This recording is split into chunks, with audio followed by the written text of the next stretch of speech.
دیکھیے توبہ کے بارے میں قرآن مجید میں بے شمار آیات ہیں، اور توبہ جو ہے ہماری دینی تعلیمات کا ایک اہم ستون ہے۔ میں نے ابھی صرف 3 مقامات سے آیات آپ کو سنائی ہے۔ یا ایھا الذین آمنوا توبوا الی اللہ توبۃ نصوحا، اہل ایمان اللہ کی جناب میں توبہ کرو خلوص کے ساتھ، اخلاص کے ساتھ۔ توبۃ النصوح زبانی کلامی نہیں، توبہ کی تسبیح نہیں، بالفعل توبہ۔ عسیٰ ربکم ان یکفر عنکم سیئاتکم، امید ہے تمہارا رب تمہاری برائیوں کو تم سے دور کر دے گا۔ یہ توبہ کی تاثیر ہے۔ اگر آپ کے اخلاق اور کردار میں کوئی غلط شے شامل تھی، اللہ تعالیٰ آپ کے کردار کے دامن کو دھو دے گا، اور آپ کے اعمال نامے میں اگر دھبے لگے ہوئے تھے تو اللہ تعالیٰ ان دھبوں کو بھی دھو ڈالے گا۔ عسیٰ ربکم ان یکفر عنکم سیئاتکم ویدخلکم جنات تجری من تحتہا الانہار، اور تمہیں داخل کرے گا ان باغات میں جن کے دامن میں ندیاں بہتی ہوں گی۔ یوم لا یخزی اللہ النبی والذین آمنوا معہ، وہ دن جس دن اللہ تعالیٰ اپنے نبی کو رسوا نہیں کرے گا، معاذ اللہ ثم معاذ اللہ، اور نبی کے ساتھ ہی ان کو بھی کہ جو ان کے ساتھ ایمان لائے۔ نورہم یسعی بین ایدیہم و بایمانہم، ان کا نور ان کے سامنے طرف اور داہنی طرف دوڑتا ہوا ہوگا۔ نور ایمان قلب سے پھوٹ رہا ہوگا اور وہ سامنے روشنی ڈالے گا، اور نور اعمال صالحہ داہنے ہاتھ کی طرف سے چونکہ عمل کرتے ہیں نیک ہم، تو وہاں سے نور ظاہر ہوگا جو دنیا میں اعمال کی شکل میں کمایا گیا تھا۔ اور اس وقت یہ اہل ایمان کہتے ہوں گے، یقولون ربنا اتمم لنا نورنا واغفر لنا، اے اللہ ہمارے نور کو کامل فرما دے۔ اس کا پس منظر یہ ہے کہ ظاہر بات ہے کہ ایمان کے درجات بھی بے شمار ہیں۔ کہاں ابو بکر صدیق کا ایمان، کہاں ایک عام صحابی کا ایمان، کہاں ہم جیسے غیر صحابہ عام مسلمانوں کا ایمان، کہ نسبت خاک رابع عالم پاک، اسی نسبت سے اس نور کی انٹینسٹی ہوگی۔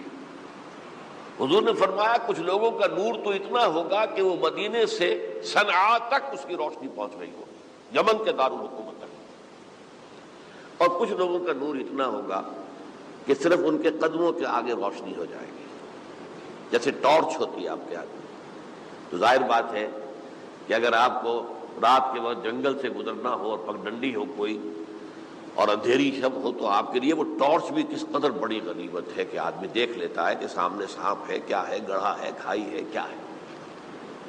تو اس روز جن کو وہ ٹارچ نصیب ہو گئی وہ بھی بہت خوش قسمت، بہت خوش قسمت، بہت خوش قسمت ہوں گے۔ لیکن ان کا کیا کہنا جن کا نور مدینے سے صنعاء تک پہنچ رہا ہو۔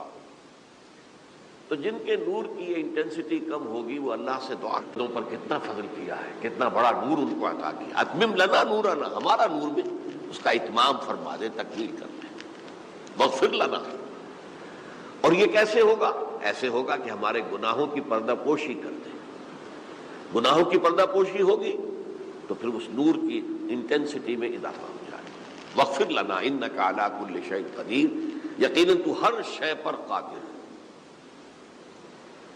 پھر میں نے آپ کو آیت سنائی سورہ نور کی، یہ آیت نمبر 31 بڑی طویل آیت ہے، اس کا آخری ٹکڑا ہے، وَتُوبُوا إِلَى اللَّهِ جَمِيعًا أَيُّهَا الْمُؤْمِنُونَ لَعَلَّكُمْ تُفْلِحُونَ، اے ایمان والو اللہ کی جناب میں سب مل جل کر توبہ کرو تاکہ تم فلاح پاؤ۔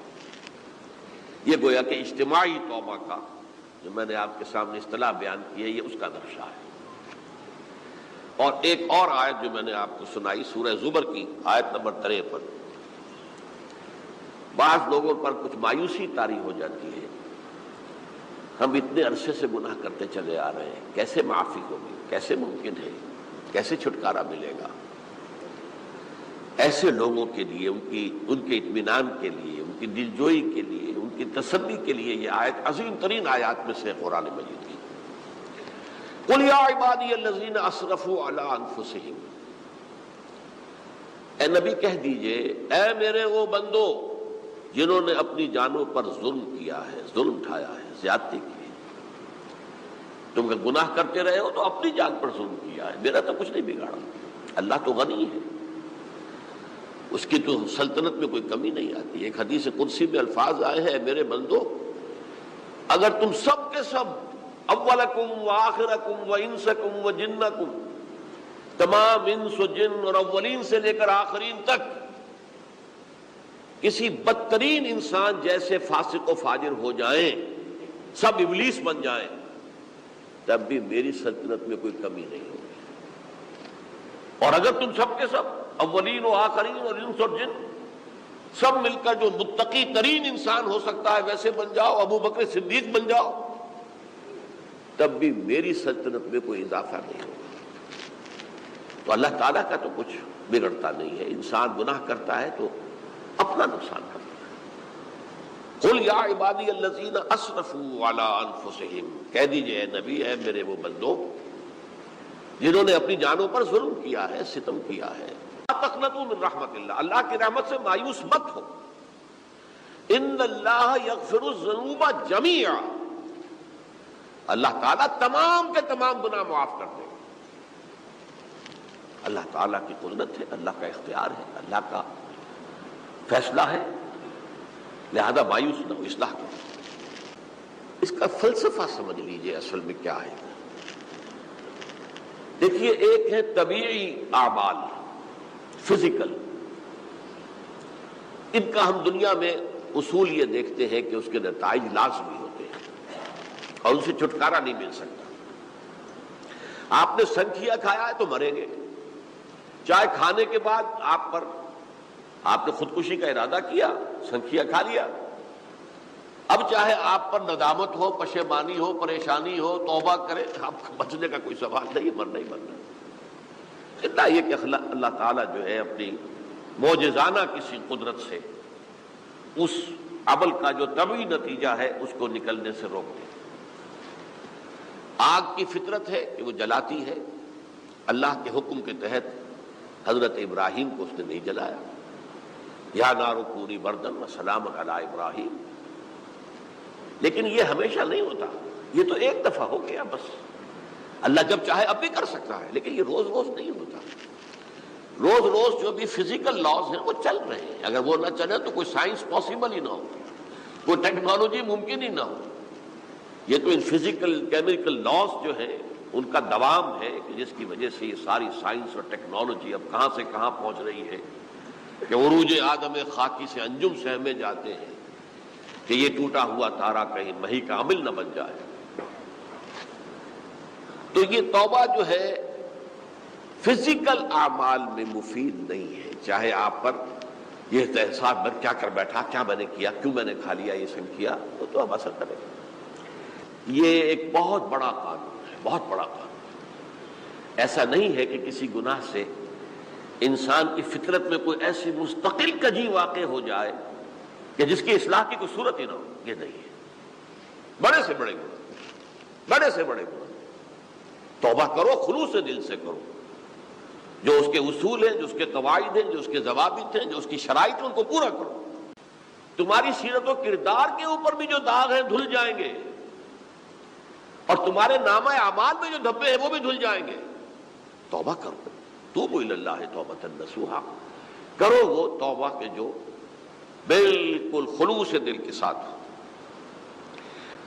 یہ ترمذی اور ابن ماجہ میں حضرت انس ابن مالک رضی اللہ تعالی عنہ سے روایت ہے، حضور نے فرمایا کل بنی آدم خطاؤون وخیر الخطائین التوابون، تمام بنی آدم خطا کار ہیں، خطا کار بھی نہیں، بہت خطا کار ہیں، بہت خطا کار ہیں،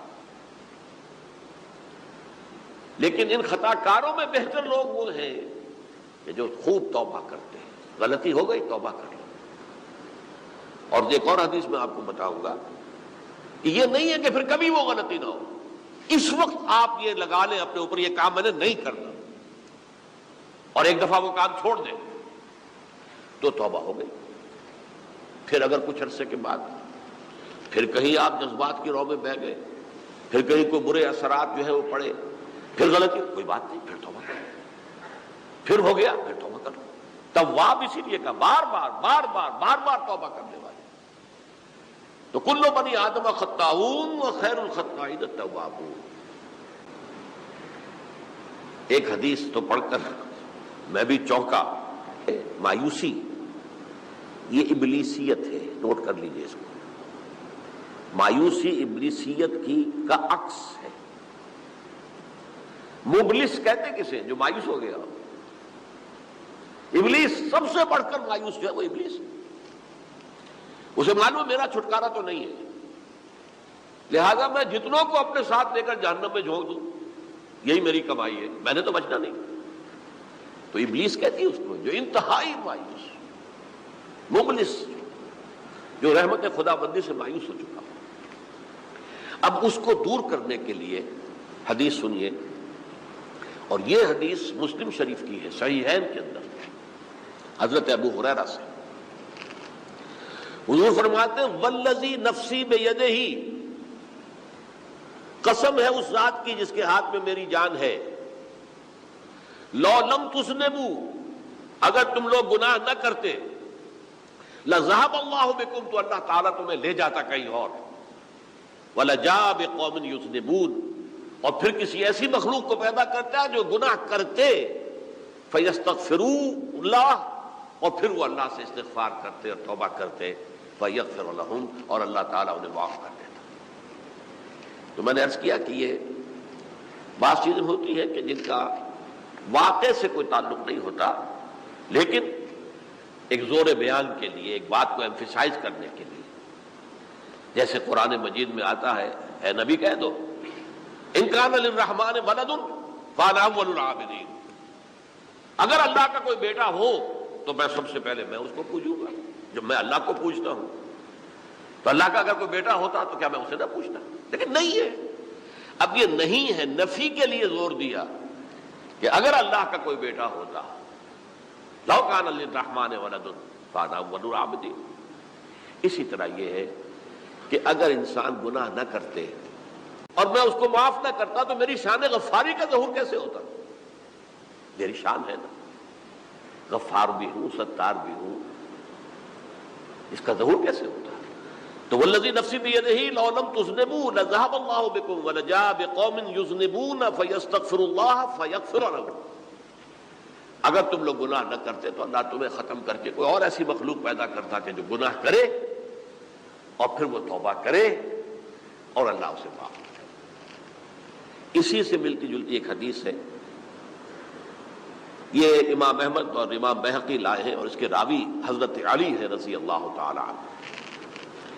ان اللہ یحب العبد المؤمن المفتن التواب،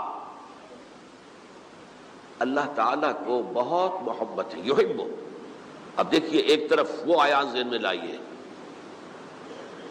اللہ تعالیٰ کن سے محبت کرتا ہے؟ واللہ یحب المحسنین. یا وہ لوگ ان اللہ یحب الذین یقاتلون فی سبیلہ صفا کانہم بنیان مرصوص.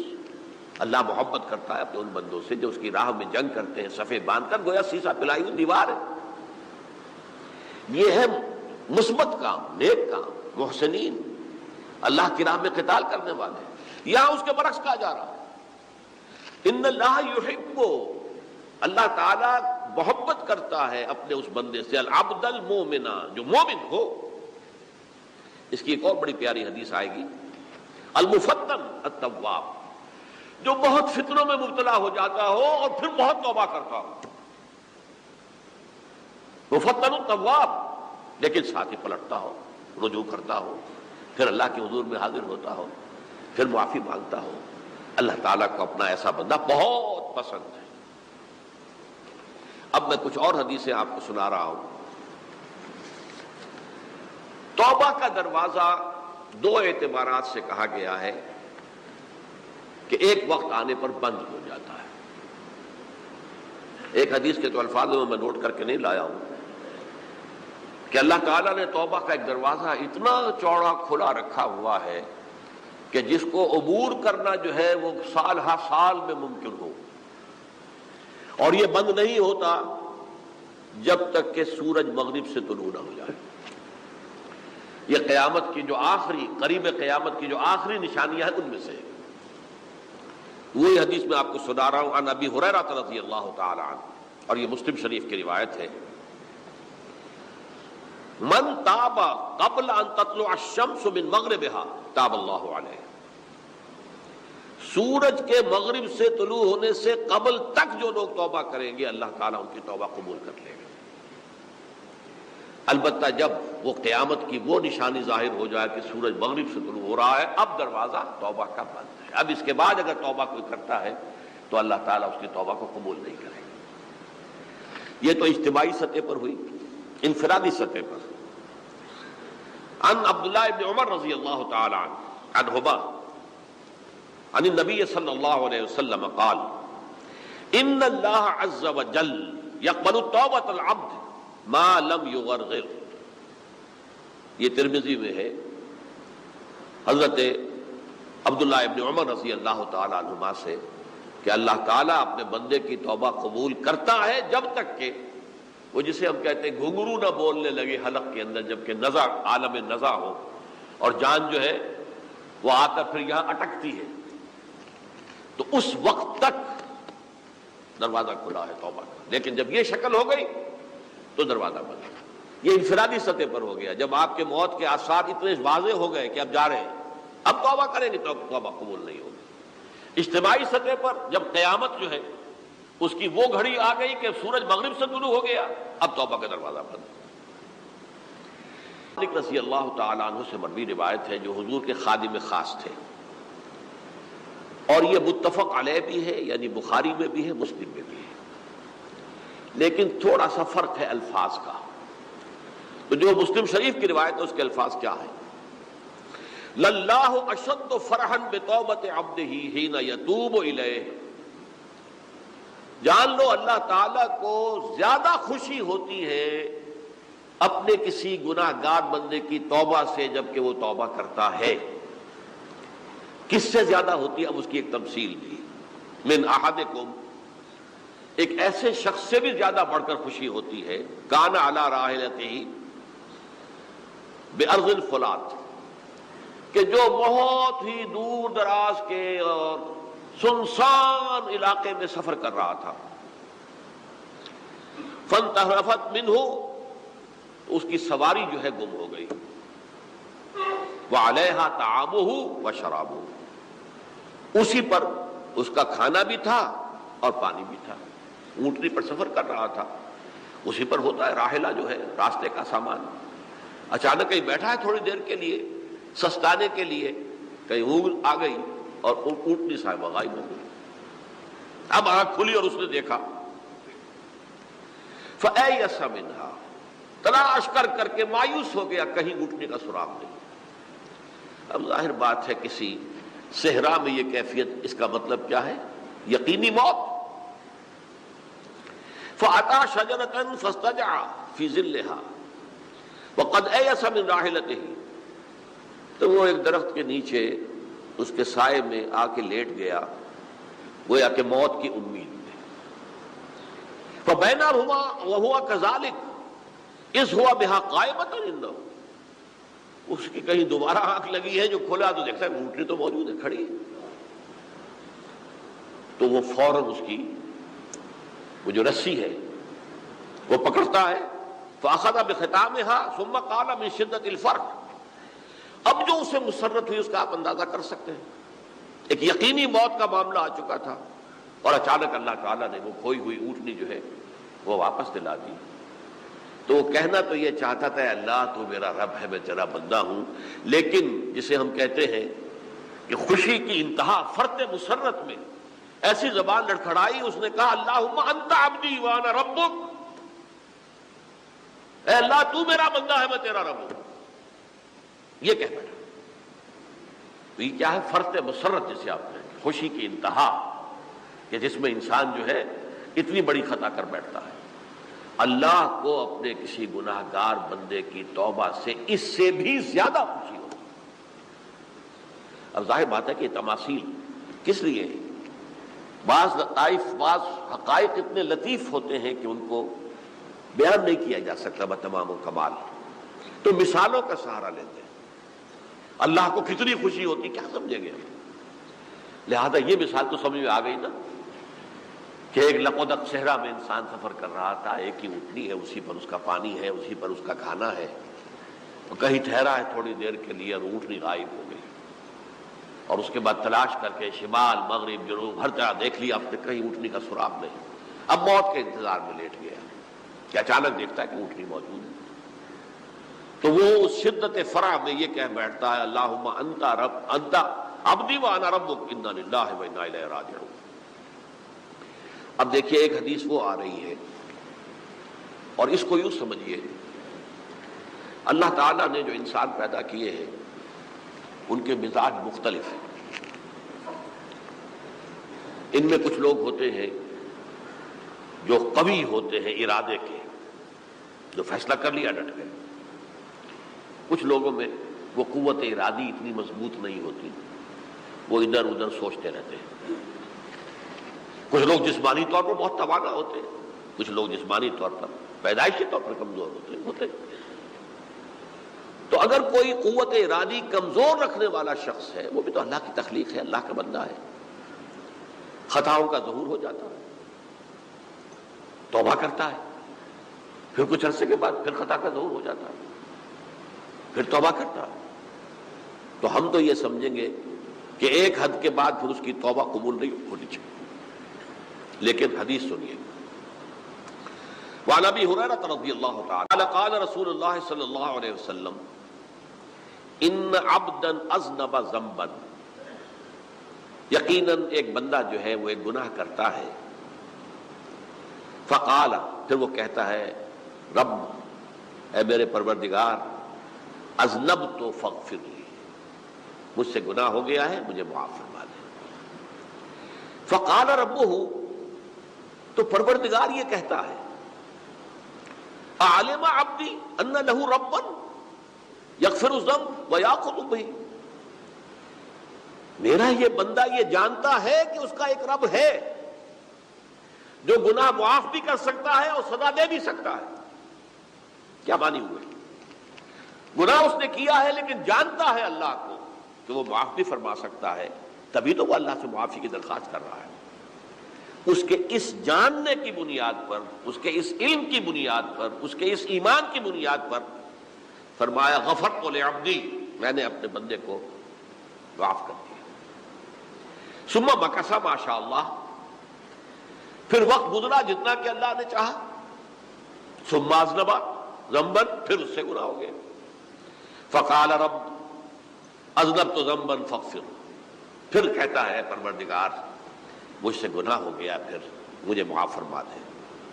فقال ربہ، اللہ فرماتا ہے عالم عبدی ان لہ ربا یغفر الذنب ویاخذ بہ، میرا بندہ ہے نا جو جانتا ہے کہ اس کا ایک رب ہے، ایمان باللہ اس کے اندر ہے، تبھی تو پکار رہا ہے، اور یہ بھی جانتا ہے کہ وہ گناہ معاف بھی کر سکتا ہے اور چاہے تو پکڑ بھی سکتا ہے، سزا بھی دے سکتا ہے۔ تو فرمایا، اللہ تعالیٰ فرماتے ہیں تو میں نے فرمایا کہ میں نے معاف کر دیا۔ ثم مکث ما شاء اللہ، پھر ایک عرصہ گزرا اس کے بعد، ثم اذنب ذنبا، پھر اس نے گناہ کیا۔ قال رب اذنبت ذنبا آخر، اس نے کہا پروردگار میں نے تو پھر ایک اور گناہ کر دیا، فاغفر لی، مجھے بخش دے۔ فقال اعلم عبدی ان لہ ربا یغفر الذنب ویاخذ بہ، میرا بندہ جانتا ہے نا کہ اس کا ایک رب ہے جسے وہ پکار رہا ہے، کہ وہ جانتا ہے کہ اسے اختیار حاصل ہے کہ چاہے تو بخش دے اور چاہے تو پکڑ لے۔ اس کے اس علم، اس ایمان کی بنیاد پر میں نے اسے معاف کر دیا۔ ایک اور حدیث، میں نے چونکہ اس گفتگو کے لیے ان احادیث کا تفحص کیا ہے، یہ تو بہت ہیں حدیثیں، میں نے ان میں سے کچھ چنی ہیں۔ ہمارے بعض واعظ ناصح وہ بھی کسی شخص کو روکتے رہے، برائیوں سے روکتے رہے، نہیں رکتا، تو کہیں غصے میں آ کے اللہ تجھے کبھی معاف نہیں کرے گا۔ یہ کتنا بڑا جرم ہے، اس کا اندازہ کیجئے اس حدیث سے۔ تو میرے بندے کو میری رحمت سے مایوس کر رہے ہیں، کتنا بڑا جرم ہے اس کا اندازہ کیجئے۔ یہ مسلم شریف کی روایت ہے، عن جندب حضرت جندب رضی اللہ تعالی عنہ سے ان رسول اللہ صلی اللہ علیہ وسلم حدث کہ اللہ کے رسول صلی اللہ علیہ وسلم نے ایک واقعہ بیان کیا ان رجلا قال کہ ایک شخص نے یہ کہا واللہ لا یغفر اللہ لفلان کہ خدا کی قسم اللہ تعالیٰ فلاں شخص کو کبھی معاف نہیں کرے گا.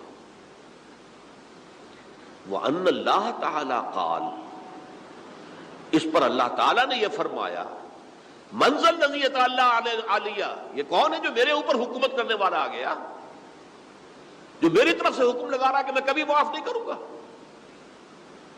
منزل الذی کون ہے وہ شخص الذی یتعالی علیہ انی لا اغفر لفلان کہ میں فلاں شخص کو کبھی معاف نہیں کروں گا.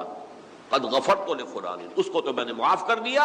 واحبطت عملا اس شخص کے تمام اعمال میں نے ضائع کر دیے کہ تم نے میرے بندے کو مایوس کیا. یہ ہے جرم کی انتہا. تو توبہ کی دعوت دیتے رہو, توبہ کے لیے لوگوں کو آمادہ کرتے رہو, توبہ جو ہے اس کے لیے ترغیب دیتے رہو. اللہ تعالیٰ معاف فرمانے والا. اب آخری حدیث سنا رہا ہوں, یہ تو بہت ہی عجیب حدیث ہے اور متفق علیہ, یہ بخاری اور مسلم دونوں میں. حضرت ابو سعید الخدری رضی اللہ تعالی عنہ جو ہے وہ اس کے راوی ہیں. حضور نے فرمایا کانا فی من کانا قبلکم رجل قتل 99 نفسا تم سے پہلے جو امت تھی بنی اسرائیل گویا کہ ان کا ذکر ہے, اس میں ایک آدمی ایسا تھا جس نے 99 قتل کیے تھے. اب آپ اندازہ کیجئے کتنا بڑا گناہ کبیرہ ہے قتل. قرآن مجید میں آتا ہے وَكَأَنَّمَا قَتَلَ النَّاسَ جَمِيعًا اگر ایک انسان کو بھی ناحق قتل کر دیا گیا تو یہ ایسی ہے گویا کہ اس نے پوری نوع انسانی کو قتل کر دیا. اس نے 99 قتل کیے. فَهَلْ لَهُ مِن تَوْبَةٍ پھر اس کے بعد یہ ہوا کہ اس کے اندر توبہ کا جذبہ پیدا ہوا. فَسَأَلَ عَنْ أَعْلَمِ أَهْلِ الْأَرْضِ تو اس نے پھر سوال کیا, لوگوں سے پوچھا کہ زمین میں رہنے والوں میں کون سب سے بڑا عالم ہے. فَدُلَّ عَلَى رَاهِبٍ تو اسے بتایا گیا فلاں راہب فلاں جگہ پر ہے, وہ بہت نیک ہے, بڑا عالم ہے. فَأَتَاهُ وہ اس کے پاس آیا. فَقَالَ أَنَّهُ قَتَلَ 99 نَفْسًا فَهَلْ لَهُ مِن تَوْبَةٍ انہوں نے کہا دیکھیے راہب صاحب میں نے 99 انسان قتل کیے, اب مجھے یہ بتائیے کہ میرے لیے توبہ کا کوئی امکان ہے. فقال لا اس نے کہا نہیں. فقتلہ اس نے اس کو بھی قتل کر دیا. فکمل بہ 100 اپنی سینچری مکمل کر لی, مطلب 99 کے بعد ایک کی کسر تھی, اس کو بھی قتل کیا, 100 پورے کر لیا. ثم سأل عن عالم اہل الارض پھر اس نے پوچھا کوئی اور کوئی بڑے عالم انسان ہو. فدل علی رجل عالم پھر اس کی رہنمائی کی گئی ایک بڑے عالم شخص کی طرف. فقال انه قتل 100 نفس تو اس نے وہاں جا کر کہا کہ میں 100 انسان ہلاک کر چکا ہوں, قتل کر چکا ہوں. فهل له من توبہ میرے لیے توبہ کا کوئی امکان ہے. فقال نعم اس نے کہا کیوں نہیں, 100 قتل کیے تب بھی کیا ہے, توبہ کا راستہ دروازہ کھلا ہوا. معلوم یغرغر جب تک کہ وہ گھنگرو نہیں بج رہا اس وقت تک تمہارے توبہ کا دروازہ کھلا ہوا ہے. فرمایا نعم ومن يحول بينه وبين التوبہ تمہاری توبہ کے درمیان اور تمہارے درمیان کون حائل ہو سکتا ہے, توبہ کا دروازہ کھلا ہے. لیکن ساتھ ہی کہا انطلق الى ارض کذا و کذا اب تم ایسے کرو جہاں تم رہتے ہو وہاں نہ جاؤ واپس, وہاں کا ماحول اچھا نہیں ہے, معاشرہ اچھا نہیں ہے, ہو سکتا ہے کہ تم توبہ پر قائم نہ رہ سکو, تم فلاں جگہ چلے جاؤ وہاں اچھے لوگ آباد ہیں ان میں جا کر رہو. فإن بها أناسا يعبدون اللہ تعالی وہاں ایسے لوگ آباد ہیں جو اللہ کی بندگی کرتے ہیں. فاعبد اللہ معهم تو تم ان کے ساتھ مل کر اللہ کی بندگی اور پرستش کرو. ولا ترجع الى ارضک اپنی زمین کی طرف اپنے وطن میں واپس بن جاؤ. فإنها ارض سوء وہ بری جگہ ہے. فانطلقا تو وہ چل پڑا, ہجرت کر رہا ہے, اس جگہ جا رہا ہے جہاں کا راہب نے بتایا تھا. حتی اذا نصف الطریق جب آدھا راستہ اس نے پورا کر لیا اتاہ الموت موت آ گئی. فاختصمت فیہ ملائکۃ الرحمت و ملائکۃ العذاب اب وہ جہنم کے فرشتے بھی آ گئے اس کی جان قبض کرنے کو، اور جنت کے بھی آ گئے۔ فقالت ملائکۃ الرحمہ، رحمت والے جو فرشتے ہیں جنت والے، انہوں نے کہا جا تائبا مقبلا بقلبہ اللہ تعالی، یہ شخص توبہ کر کے اللہ تعالیٰ کی طرف ہجرت کر رہا تھا، اس لیے اس کی نیت کی بنیاد پر اب یہ جنتی ہے، لہذا اس کی روح ہم قبض کریں گے۔ قالت الملائکۃ العذاب، اور وہ جو عذاب والے فرشتے ہیں وہ کہیں گے انہ لم یعمل خیرا قط، اس نے توبہ کے بعد کوئی نیک عمل تو کیا ہی نہیں، تو کس بنیاد پر اس کو تم جنت میں لے جاؤ گے؟ اس کو تو دوزخ میں جانا چاہیے۔ فاتاہ ملک فی صورت آدمی، تو ان کے پاس اللہ نے ایک اور فرشتے کو بھیج دیا آدمی انسانی شکل کے اندر، فجعلوہ بینہم، تو ان فرشتوں نے کہا بھائی ہمارا فیصلہ کرا دو، اس کی روح ہم لینا چاہتے ہیں یا ہم لینا چاہتے ہیں، انہیں حکم بنا دیا۔ فقال قیسوا ما بین الارضین فإلی ایتہما کان اقرب، کہ تم فاصلہ ناپ لو جہاں سے وہ چلا ہے اور جہاں جا رہا تھا اور یہاں اس کی موت ہو رہی ہے، تو کون سا فاصلہ زیادہ ہے؟ جب ناپا گیا، بلکہ ایک حدیث میں آتا ہے کہ اس پر اللہ نے زمین کو جو ہے حکم دے دیا، ایک طرف والی زمین تو سکڑ جا، دوسری والی جو ہے تو پھیل جا، تاکہ وہ جو جدھر جو جا رہا تھا وہ زیادہ قریب ہو جائے بنسبت اس کے کہ جہاں سے وہ چلا تھا۔ تو اس فیصلے پر پھر جو فرشتے تھے جو کہ رحمت کے فرشتے تھے وہ اس بندے کو لے گئے جنت کے اندر۔ یہ ہے توبہ کی عظمت اور اس کی تاثیر۔ اب آئیے اجتماعی توبہ کا طریقہ کار جو میں نے بہرحال بیان کیا ہے۔ پہلے افراد توبہ کریں اور صحیح توبہ کریں۔ صحیح توبہ کیا ہے؟ ہماری زندگیوں میں کوئی حرام شے ہے فوراً نکال باہر کریں، ہماری معاشرت میں اور اس معاشرے میں رہتے ہوئے جو قانون ہے جس کے ہم پابند ہیں، ہم کسی زانی کو رجم نہیں کر سکتے، ناممکن ہے، یہ تو قانون ہی بنے گا تب ہوگا نہیں۔ ہم کسی چور کا ہاتھ نہیں کاٹ سکتے، تو قانون بنے گا تو ہوگا۔ تو ہم جن چیزوں پر عمل نہیں کر سکتے قانوناً، ان کے علاوہ باقی پوری شریعت جس پر عمل کیا جا سکتا اس پر عمل پیرا ہوگا۔ بینکوں کو آگ لگا دیں گے تب بھی سود تو ختم نہیں ہوگا، لیکن یہ تو کر سکتا ہوں نا کہ براہ راست سود میں ملوث نہ ہوں، سود پر قرضہ لے کر اپنا کاروبار نہ چمکاؤں نہ بڑھاؤں، سود پر قرضہ لے کر اپنے مکان نہ اونچا کروں، یہ تو کر سکتا ہوں۔ تو کم سے کم جو ڈائریکٹ کسی نے قانون نہیں بنایا کہ لازم ہے آپ پر کہ آپ سودی قرضہ لیں اور اپنی بلڈنگ عالی شان بنا لیں، کسی نے نہیں کی۔ یہ اگر کر رہے تو آپ مجرم ہیں۔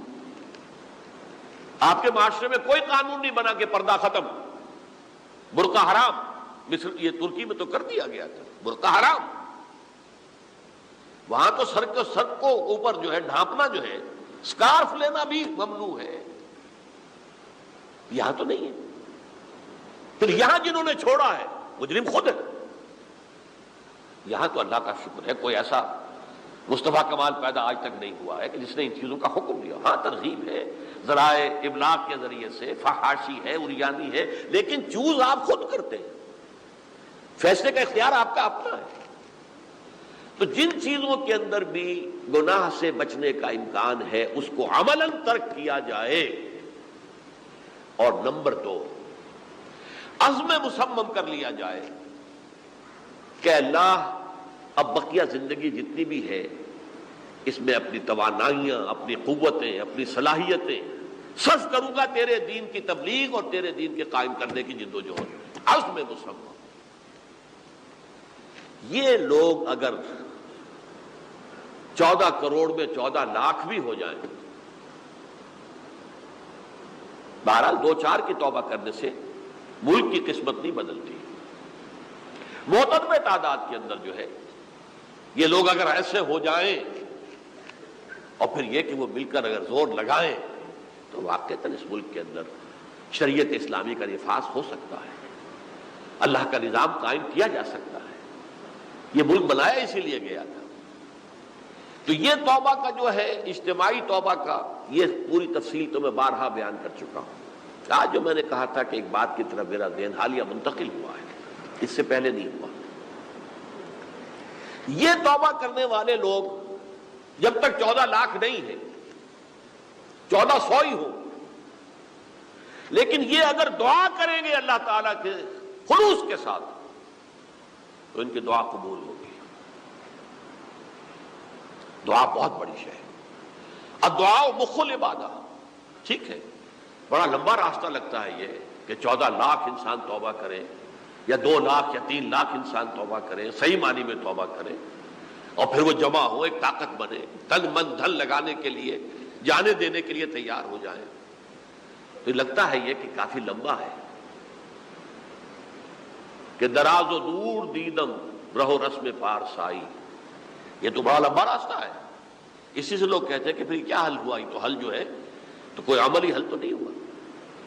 اس میں میرا ذہن منتقل ہوا ہے دعا، اجیب دعوت الداعی اذا دعان امن یجیب المضطر اذا دعاہ، بھلا وہ کون ہے جو کسی مضطر کسے کہتے ہیں، ایک شخص نہایت پریشان حال ہو گیا ہو، نہایت پریشان حال، اور میں اللہ کو پکارے، پروردگار تو میری دستگیری فرما، اللہ کسی اور طرف مجھے کوئی توقع نہیں رہی، کوئی نہیں رہا جس سے مجھے کوئی امید ہو۔ یہ مضطر اضطرار کی حالت میں آ کر جب بالکل بے چین ہو کر اللہ کو پکارتا ہے تو اللہ اس کی دعا قبول کرتا ہے۔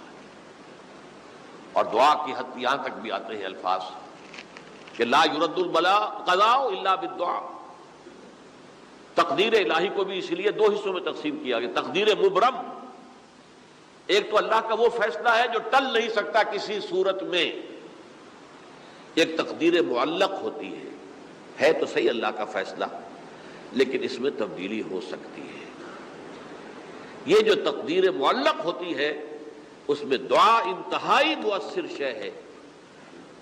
لا يرد البلاء الا لا يرد القضاء الا بالدعاء، قضا جو ہے وہ نہیں بدل سکتی سوائے دعا کے۔ اس دعا کی تو کم سے کم ہم منادی کریں، لیکن پہلے شرط وہی ہے، ورنہ وہ دعا نہیں ہے، ورنہ وہ توبہ نہیں ہے۔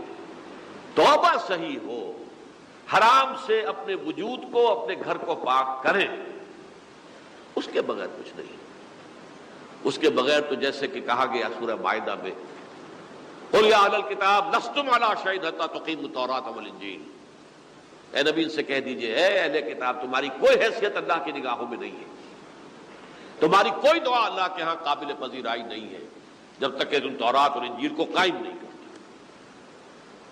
لہذا دعائیں تو نہ بنو، 30 لاکھ آدمی جو ہے حج کے موقع پر کیسی کیسی دعائیں مانگتے ہیں، کہاں جا رہی ہیں دعائیں، کہاں ہیں ان کی قبولیت کے آثار؟ توبہ صحیح ہو، اور توبہ کے بارے میں آج میں نے امکانی حد تک آپ کے سامنے آج ترغیب و تشویق کا پہلو رکھا ہے۔ مایوسی، اس کو کہا بھی جاتا ہے مایوسی کفر ہے، اور میں نے آپ سے کہا آج کہ لا تقنطوا من رحمت اللہ ان اللہ یغفر الذنوب جميعا، 99 قتل کیے ہو، 100 قتل کیے ہو، تب بھی توبہ کرو گے تو اللہ توبہ قبول فرمائے گا، اور کس شان کے ساتھ قبول فرمائے گا اس حدیث کے اندر آیا، متفق علیہ حدیث، صحیح بخاری اور صحیح مسلم کے اندر ہے۔